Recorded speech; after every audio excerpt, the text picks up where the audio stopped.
સો hi friends, તો ગુજરાતમાં ઘણી બધી સરકારી હોસ્ટેલ કે જેને તમે સમાજ કલ્યાણ હોસ્ટેલ તરીકે પણ ઓળખી શકો છો એ આવેલી છે કે જ્યાં તમે એડમિશન લેતા હોય તો રહેવાનું અને જમવાનું તદ્દન સરકાર તરફથી આપવામાં આવતું હોય છે. તમારે કોઈ પણ પ્રકારનો રૂપિયો છે તે આપવાનો હોતો નથી, એટલે કે તદ્દન તમને ફ્રીમાં અમે એડમિશન છે તે આપવામાં આવે છે. આમાં તમે ધોરણ 10 ઉપર 11-12 ડિપ્લોમા હોય, ડિગ્રી હોય, મેડિકલ કક્ષાના હોય, એન્જિનિયરિંગ કક્ષાના હોય, ફાર્મસીના હોય, નર્સિંગના હોય, યુજી સ્નાતક કક્ષાના કોર્સિસ હોય કે અનુસ્નાતક કક્ષાના કોર્સિસ હોય, તમામ પ્રકારના કોર્સિસમાં એડમિશન છે તે આપવામાં આવે છે. તો આ વર્ષ માટે એટલે કે વર્ષ 2025 માટે જે ઓફિશિયલ નોટિફિકેશન ડિક્લેર થઈ હતી એ મુજબથી તમારા ફોર્મ ભરવાની પ્રોસેસ ચાલુ થઈ ગઈ છે. તો આ વિડીયોમાં આપણે રજીસ્ટ્રેશનથી લઈ અને પ્રિન્ટ સુધીની સંપૂર્ણ માહિતી લાઈવ પ્રોસેસ સાથે જોઈશું, જેથી કરીને તમારે ફોર્મ રિજેક્ટ થવાના કોઈ પણ પ્રકારના ચાન્સીસ છે તે રહે નહીં. ઘણા બધી વિદ્યાર્થીઓ રજીસ્ટ્રેશનમાં ભૂલ છે તે કરી નાખતા હોય છે. જો રજીસ્ટ્રેશનમાં ભૂલ થઈ જાય તો તમે આગળ ફોર્મ છે એ પણ ભરી શકતા નથી. તો સંપૂર્ણ માહિતી છે એ તમને લાઈવ ડેટા સાથે બતાવીશ, એટલે તમે લોકો આરામથી સમજી જશો. તમારું ફોર્મ ભરાઈ જશે ત્યાર પછી તમારો પ્રોવિઝનલ મેરિટ લિસ્ટ ડિક્લેર કરવામાં આવતું હોય છે. એમાં તમારું નામ હોય તો તમને ડોક્યુમેન્ટ વેરિફિકેશન છે તે કરાવવાનું હોય છે. તો પ્રોવિઝનલ મેરિટ લિસ્ટ આવશે ત્યારે પણ હું તમને લોકોને ઇન્સ્ટાગ્રામ પેજમાં અને યુટ્યુબ ચેનલમાં અપડેટ છે તે આપી દઈશ. તો જો તમે ચેનલમાં ન હોય તો ચેનલને સબસ્ક્રાઇબ કરી રાખજો અને ડેઈલી અગત્યના અપડેટ માટે ઇન્સ્ટાગ્રામ પેજમાં ફોલો કરી લેજો. તો હું જે પણ પ્રોસેસ બતાવીશ એ તમે મોબાઈલથી પણ ભરી શકો છો અને કોમ્પ્યુટર પણ આરામથી ભરી શકો છો. તો હવે આપણે વિડીયોના ટોપિક પર આવીએ. તો જે પણ બ્રાઉઝર તમે યુઝ કરતા હોય એમાં તમારે સર્ચ કરવાનું છે SJED, એટલે કે ઈ સમાજ કલ્યાણની જે ઓફિશિયલ વેબસાઇટ છે એ તમારે સર્ચ કરવાની રહેશે. જે પહેલી તમારી સમક્ષ વેબસાઇટ જોવા મળશે એના પર તમારે ક્લિક કરી દેવાનું રહેશે. તમે પીસીમાં કોમ્પ્યુટરમાં ભરતા હોય તો વ્યવસ્થિત સ્ક્રીન તમને જોવા મળશે, મોબાઈલમાં ભરતા હોય તો તમને આવી રીતે સ્ક્રીન છે તે જોવા મળશે. તો જો ઓલરેડી આમાં તમારું પહેલેથી જ રજીસ્ટ્રેશન થયેલું હોય, જેમ કે જે વિદ્યાર્થીઓ ફ્રેશ અરજી કરી હોય તો એ બીજા ત્રીજા વર્ષે રિન્યુ અરજીમાં આવતા હોય તો ઓલરેડી એની પાસે આઈડી અને પાસવર્ડ હશે. પરંતુ આપણે સંપૂર્ણ પ્રોસેસ પહેલેથી જ જોવાના છીએ. તો નીચે તમે આવશો તો અહીંયા તમને જોવા મળશે પ્લીઝ રજીસ્ટર હિયર. આ તમને ક્યાં જોવા મળશે? જો તમે કોમ્પ્યુટરમાં હોય તો સિટીઝન લોગિન તમને જોવા મળશે. એની નીચે અહીંયા તમને પ્લીઝ રજીસ્ટર હિયર જોવા મળશે. એના પર તમારે ક્લિક છે તે કરવાનું રહેશે. એના પર તમે ક્લિક કરશો એટલે અહીંયા તમારે બેઝિક ડિટેલ છે તે ફિલઅપ કરવાની રહેશે. તો ઓલરેડી મારું રજીસ્ટ્રેશન થયેલું છે એટલે હું માહિતી ફિલઅપ નથી કરતો, પરંતુ તમને લોકોને સમજાય એના માટે અહીંયા તમને કહી દઉં તો પહેલા અહીંયા જે પણ તમારા આધાર કાર્ડમાં નામ છે એ મુજબ તમારે ફૂલ નેમ ફિલઅપ કરવાનું રહેશે. એક વસ્તુ ખાસ ધ્યાન રાખજો કે માર્કશીટ મુજબ અહીંયા તમારે નામ ફિલ નથી કરવાનું, અહીંયા તમારા આધાર કાર્ડ મુજબ તમે નામ ફિલ કરશો. તમે જેન્ડરમાંથી મેલ ફિમેલ જે પણ ભાઈ હશે એ મેલ કરશે, બહેન હશે એ ફિમેલ સિલેક્ટ કરશે. ત્યાર પછી તમારી જન્મ તારીખ અહીંયા તમે ફિલઅપ કરશો અથવા કેલેન્ડરમાંથી સિલેક્ટ કરી લેશો. તમારો જે આધાર કાર્ડ નંબર છે એ તમે અહીંયા ફિલઅપ કરશો. ઈમેલ આઈડી છે એ ફરજિયાત નથી, તમારે ના નાખવું હોય તો પણ ચાલે. ત્યાર પછી કાસ્ટનું ઓપ્શન જોવા મળશે, એના પર તમે ક્લિક કરશો. અહીંયા તમને EBC, જનરલ, ત્યાર પછી SC માં અતિપસાદ, SC માં વિસરાતી જાતિ એટલે કે DNT, ST તમામ કેટેગરી તમને જોવા મળશે. તો જે પણ કેટેગરીમાં તમે આવતા હોય એ કેટેગરી આમાંથી તમે સિલેક્ટ છે કરી શકો છો. ત્યાર પછી અહીંયા મોબાઈલ નંબર, તો જે વેલિડ મોબાઈલ નંબર હોય કે જેમાં તમે પ્રોવિઝનલ મેરિટ લિસ્ટ માટેની અથવા તો તમે અપડેટ મેળવવા માંગતા હોય, જે તમારો એક્ટિવ મોબાઈલ નંબર હોય એ તમારે અહીંયા નાખો, કારણ કે ઘણી વખત પાસવર્ડ ભૂલી જતા હોય તો એમાં OTP પણ જતો હોય છે. તો મોબાઈલ નંબર છે તમારે અહીંયા નાખો. ત્યાર પછી જે પણ તમારે પાસવર્ડ બનાવતો હોય તમારો મનગમતો એ તમે અહીંયા બનાવી શકો છો. તો પાસવર્ડ પહેલા તમારે અહીંયા ફિલઅપ કરવાનો છે અને ત્યાર પછી તમારે કન્ફર્મ પાસવર્ડ એટલે કે ફરીથી એ પાસવર્ડ તમારે અહીંયા ફિલઅપ કરવાનો રહેશે.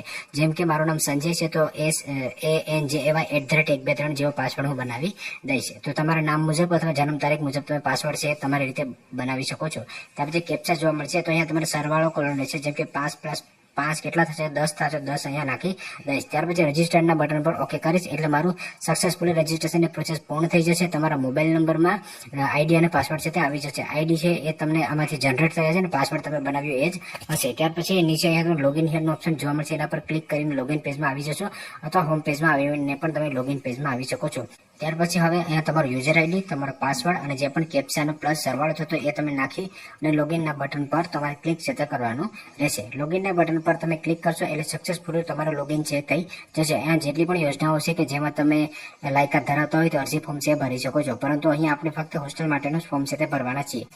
તો અહીંયા તમે નીચે આવશો તો અહીંયા તમને SC કેટેગરી, OBC કેટેગરી બંનેનું છે તે જોવા મળશે. તો અહીંયા પહેલા તમને જે સરકારી સાતરણી જોવા મળશે એમાં તમારે ફોર્મ ભરવાનું છે. આદર્શ નિવાસીમાં તમારે લોકોને ફોર્મ છે ભરવાનું નથી. તો SC કેટેગરીને અહીંયા સિલેક્ટ કરશે અને વિકસતી જાતિ OBC કેટેગરીમાં આવતો હોય એ અહીંયા સિલેક્ટ કરશે. ST કેટેગરીના વિદ્યાર્થીઓ માટે મેં ઓલરેડી વિડીયો બનાવેલું છે જે તમને પ્લેલિસ્ટમાં મળી જશે. તો આમાંથી જે પણ કેટેગરીમાં આવતા હોય OBC અથવા તો SC એ તમારી કેટેગરી મુજબ તમારે સિલેક્ટ કરવાનું રહેશે. પ્રોસેસ બધામાં સેમ જ રહેશે, ખાલી તમારી કેટેગરી જ અહીંયાથી તમારે સિલેક્ટ છે તે કરવાની રહેશે.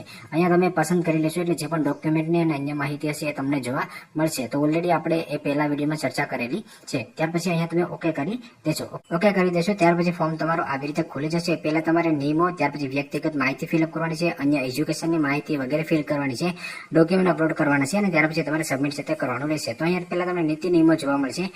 અહીંયા તમારે જે આઈ અગ્રી છે એના પર ક્લિક કરી દેવું અને ત્યાર પછી સેવ એન્ડ નેક્સ્ટ જોવા મળશે, એના પર તમારે ક્લિક છે તે કરી દેવાનું રહેશે. એના પર તમે ક્લિક કરી દેશો એટલે વ્યક્તિગત માહિતી છે એમાં તમે આવી જશો. તો અહીંયા તમારે વિદ્યાર્થીનો પ્રકાર, તો જો તમે પ્રથમ વખત જ એડમિશન લેતા હોય, જેમ કે ધોરણ 12 ઉપર તમે લેતા હોય, ધોરણ 10 ઉપર લેતા હોય પ્રથમ વર્ષે, તો ફ્રેશ વિદ્યાર્થી તરીકે આવશો. અને ઓલરેડી તમે હોસ્ટેલમાં રહેતા હોય, જો તમે રિન્યુ વિદ્યાર્થી તરીકે આવતા હોય તો તમારે જૂના વિદ્યાર્થી છે સિલેક્ટ કરવાનું રહેશે. તો અહીંયા હું ફ્રેશ અરજી માટે તમને સમજાવું છું. તો નવા વિદ્યાર્થી સિલેક્ટ કરી લઈશ. ત્યાર પછી જે પણ વિદ્યાર્થીનું નામ હશે, એના પિતાનું નામ હશે, વિદ્યાર્થીની જન્મ તારીખ હશે, એ જે પણ આપણે રજીસ્ટ્રેશન ડિટેલ માહિતી ફિલઅપ કરી હશે એ તમામ માહિતી અહીંયા તમને જોવા મળશે. તમામ માહિતી છે એ તમને જોવા ના મળતી હોય તો ઉપર અહીંયા તમારે આવવાનું રહેશે. ત્યાર પછી અહીંયાથી તમે અહીંયા ક્લિક કરશો એટલે અહીંયા તમને વ્યૂ પ્રોફાઇલ જોવા મળશે. એના પર ક્લિક કરી આના સંપૂર્ણ માહિતી છે એ તમે મેન્યુઅલી અહીંયા ફિલઅપ છે કરી શકો છો.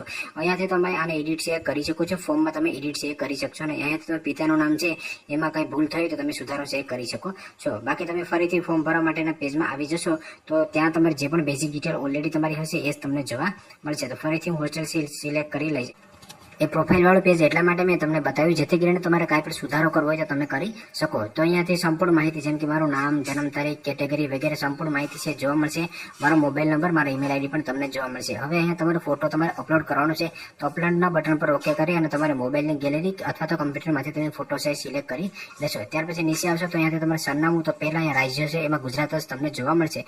ત્યાર પછી અહીંયા તમામ જિલ્લા ખુલે જશે ગુજરાતના, એમાંથી તમારે જે પણ જિલ્લો હોય એ તમારે સિલેક્ટ કરી લેવો. ત્યાર પછી તાલુકાના નામ જોવા મળશે. તો જેટલા પણ તાલુકા છે આપણા ગુજરાતના એ તમામ તાલુકા આવશે. એમાંથી તમારા જિલ્લા મુજબ તાલુકા ખુલશે, એમાં તમારો તાલુકો સિલેક્ટ કરી લેવો. ત્યાર પછી જે પણ તમારા ગામનું નામ હોય એ તમારે સિલેક્ટ કરી લેવો. ત્યાર પછી જે પણ તમારું પ્રોપર એડ્રેસ હોય વિદ્યાર્થીનું એ અહીંયા તમારે ફિલઅપ કરી દેવું અને તમારો જે પિનકોડ નંબર હોય એ તમારે અહીંયા ફિલઅપ કરી દેવો. ત્યાર પછી જો તમારું કાયમી સરનામું છે અલગ હોય તો અહીંયા અલગ અલગ પણ ફિલ કરી શકો છો અને સેમ હોય તો ઉપર મુજબ કરીને તમે કોપી પણ કરી શકો છો. ત્યાર પછી સેવ એન્ડ નેક્સ્ટ જોવા મળશે, એના પર તમારે ક્લિક છે તે કરી દેવાનું રહેશે. એના પર ક્લિક કરશો એટલે અન્ય માહિતી છે એ તમારે આપવાની રહેશે. તો વિદ્યાર્થી ક્યાં શહેરી વિસ્તારમાંથી આવે છે કે ગ્રામીણ વિસ્તારમાંથી એ તમારે સિલેક્ટ કરવાનું રહેશે. તમારે જે પણ કુટુંબની કુલ વાર્ષિક આવક હોય એ તમારે અહીંયા ફિલઅપ કરવાની રહેશે. ત્યાર પછી તમને જોવા મળશે શારીરિક વિકલાંગતા શું, એટલે કે તમને જો કોઈ ખોડખાપણ હોય અને તમારી પાસેનું સર્ટિફિકેટ હોય તો યસ કરશો, બાકી તમે ના રહેવા દેશો. ત્યાર પછી જો કોઈ વિધવા છે એના સંતાન હોય અથવા તો ત્યક્તાના બાળક હોય તો હા કરશો, બાકી તમે ના રહેવા દેશો. ત્યાર પછી અનાથ બાળક જેના માતા પિતા હયાત ના હોય તો હા કરશે, બાકી ના રહેવા દેવું. ત્યાર પછી વાલીની નોકરીનો પ્રકાર, તો જો તમારા માતા પિતા છે કોઈ પણ સરકારી નોકરી કરતા હોય, અર્ધસરકારી નોકરી કરતા હોય તો સિલેક્ટ કરશો, બાકી અન્ય જોવા મળશે એના પર તમારે એ ટીક છે તે રહેવા દેવું. હવે અહીંયા બેંકનું નામ અને એની વિગત તમારે નાખવાની રહેશે. તો બેંકનું નામ તમે અહીંયા મેન્યુઅલી ફિલઅપ કરશો. તમારી જે બ્રાન્ચ આવેલી છે શાખાનું નામ લખશો, આઈએફએસસી કોડ નંબર અહીંયા ફિલઅપ કરશો અને બેંક અકાઉન્ટ નંબર છે એ તમે અહીંયા નાખી દેશો. તો સંપૂર્ણ માહિતી ફિલઅપ કરી અને ત્યાર પછી સેવ એન્ડ નેક્સ્ટ જોવા મળશે, એના પર તમારે ક્લિક છે તે કરી દેવાનું રહેશે. એના પર ક્લિક કર્યા પછી હવે તમારી અગત્યની અને મેઇન માહિતી છે તે આવશે એજ્યુકેશનની. તો હાલ તમે જે પણ કોર્સમાં એડમિશન લેવાના હોય એ કોર્સની માહિતી ફિલઅપ કરવાની રહેશે. તો ડેમો તરીકે હું અહીંયા તમને બીએસસી નર્સિંગનું બતાવું છું. તો એના પર તમે ટચ કરશો તો તમામ પ્રકારના કોર્સીસ છે તે આવી જશે. તમે યુજીમાં લીધું હોય, પીજીમાં લીધું હોય, ડિગ્રીમાં લીધું હોય, બીએ, બીટેક જે પણ કોર્સીસમાં લીધું હોય, બીએસસીમાં લીધું હોય એ તમામ કોર્સ આવશે. 11-12 માં લીધું હોય તે પણ અહીંયા તમને જોવા મળશે. તો જે પણ કોર્સમાં લીધું હોય તમે સિલેક્ટ કરશો. હું અહીંયા બીએસસી નર્સિંગ ડેમો તરીકે લઉં છું. ત્યાર પછી જે કોલેજમાં તમે લીધું છે એ કોલેજનું પૂરેપૂરું નામ તમે ફિલઅપ કરશો. ત્યાર પછી જે પણ કોર્સમાં તમે એડમિશન લીધું છે એ કયા જિલ્લામાં તમારી કોલેજ આવેલી છે, તો અહીંયાથી ગુજરાતના તમામ જિલ્લા કુલ છે એમાંથી તમારો જિલ્લો તમે સિલેક્ટ કરી લેશો. તો અહીંયા તમે જે પણ કોલેજ કે સ્કૂલમાં એડમિશન લીધું છે એનું ફૂલ એડ્રેસ તમારે અહીંયા ફિલઅપ કરવાનું રહેશે. મેં અહીંયા ડેમો તરીકે લખેલું છે. તમે જે પણ કોલેજ યુનિવર્સિટીનું એડ્રેસ હોય એ તમે અહીંયા મેન્યુઅલી ફિલઅપ કરી લેશો. ત્યાર પછી નીચે આવશો તો લાસ્ટ તમે જે પરીક્ષા આપી છે એની વિગત તમારે આપવાની રહેશે. તો જેમ કે મેં બીએસસી નર્સિંગ માટે ફોર્મ ભરું છું તો મેં છેલ્લી પરીક્ષા ધોરણ 12 ની આપેલી હોય. તો અહીંયા અભ્યાસક્રમનું નામ, તો એમાં તમે ધોરણ જે 12 છે એ લખી શકો છો. ત્યાર પછી તમે કઈ સ્કૂલમાંથી કરેલું છે એ સ્કૂલનું નામ ફિલઅપ કરશો. તમારી સ્કૂલને પૂરેપૂરું એડ્રેસ અહીંયા ફિલઅપ કરશો. પરીક્ષા તમે કેટલા પ્રયત્ન પાસ કરી, 1 પ્રયત્ન, 2 પ્રયત્ન, એ તમે પ્રયત્ન અહીંયા ફિલઅપ કરશો. કયા વર્ષે તમે પરીક્ષા પાસ કરી એ વર્ષનું નામ લખશો અને પરીક્ષામાં તમારે કેટલા ટકા આવ્યા એ માહિતી અહીંયા તમારે ફિલઅપ કરવાની રહેશે. હવે અગત્યની માહિતી એ છે કે તમે રાજકોટ છે એ પસંદ કરેલી છે. તો રાજકોટ પસંદ કરેલું છે તો તમે કઈ હોસ્ટેલમાં એડમિશન લેવા માંગો છો એ તમામ હોસ્ટેલ તમારે સિલેક્ટ કરવાની રહેશે. જો તમે જામનગર જિલ્લામાં એડમિશન લીધું હોય તો તમને જામનગરની જ હોસ્ટેલ જોવા મળશે. તમે રાજકોટ અહીંયા કોર્સ છે આત્મી યુનિવર્સિટી પસંદ કરેલું છે તો અહીંયા મને રાજકોટ જોવા મળશે. તમારે મહાત્મા ગાંધી એમજી હોસ્ટેલમાં એડમિશન લેવાનું છે તો એ હું સિલેક્ટ કરી લઈશ. ત્યાર પછી સેવ એન્ડ નેક્સ્ટ જોવા મળશે, એના પર હું ક્લિક સાથે કરી દે. હવે એના પર તમે ક્લિક કરી દેશો એટલે હવે તમારે ડોક્યુમેન્ટ સાથે અપલોડ કરવાના રહેશે. તો જે પણ તમે ડોક્યુમેન્ટ અપલોડ કરશો એ તમારું 1 MB અથવા તો એથી ઓછું હોવું જોઈએ. તમે JPG-માં અથવા PDF-માં ડોક્યુમેન્ટ છે તમે અપલોડ કરી શકો છો. તો પહેલા તમારું આધાર કાર્ડ અપલોડ કરવાનું છે. તો આધાર કાર્ડ છે એનો તમારો આગળનો અને પાછળનો બંને ફોટો છે તે આવી જવો જોઈએ. તો આધાર કાર્ડના જે પણ નંબર છે તમારા 12 આંકડાના એ તમે નંબર અહીંયા નાખશો. ત્યાર પછી ચૂઝ ફાઇલ કરી અને તમે મોબાઈલની ગેલેરી કે કમ્પ્યુટરમાંથી તમારો આધાર કાર્ડ છે અપલોડ કરી લેશો. એવી જ રીતે તમારો જાતિનો દાખલો અપલોડ કરવાનો છે.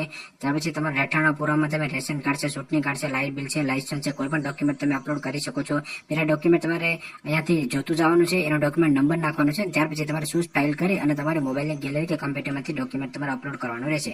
ત્યાર પછી તમારી છેલ્લી પરીક્ષાની માર્કશીટ તમારે અપલોડ કરવાની રહેશે. ત્યાર પછી બેંક પાસબુકની પ્રથમ પાનાની નકલ તમારે અપલોડ કરવાની છે. ત્યાર પછી તમારે સ્કૂલ કે કોલેજમાં જે તમને એડમિશન મળ્યું એની પોસ્ટ તમારે અહીંયા અપલોડ કરવાની રહેશે. તો જે પણ કોલેજમાં તમે એડમિશન લેશો ત્યાંથી તમને એડમિશન પોસ્ટ મળી જાય ત્યાર પછી તમે આમાં ફોર્મ છે ભરી શકો છો. તો એ તમારે એડમિશનની પોસ્ટ મળી જાય ત્યાર પછી અહીંયાથી તમે સિલેક્ટ કરી અને અપલોડ કરશો. તમારે લિવિંગ સર્ટિફિકેટ છે એ તમે અહીંયાથી અપલોડ કરશો. ત્યાર પછી જે તમારી કુટુંબનો વાર્ષિક આવકનો દાખલો છે કે જે તમારો લેટેસ્ટ હોવો જોઈએ અથવા તો 3 વર્ષ માટે માન્ય હોવો જોઈએ એ તમે અહીંયા ડોક્યુમેન્ટ નંબર નાખી અને ચૂઝ ફાઇલ કરીને ડોક્યુમેન્ટ છે આવકનો દાખલો છે તમે અપલોડ કરશો.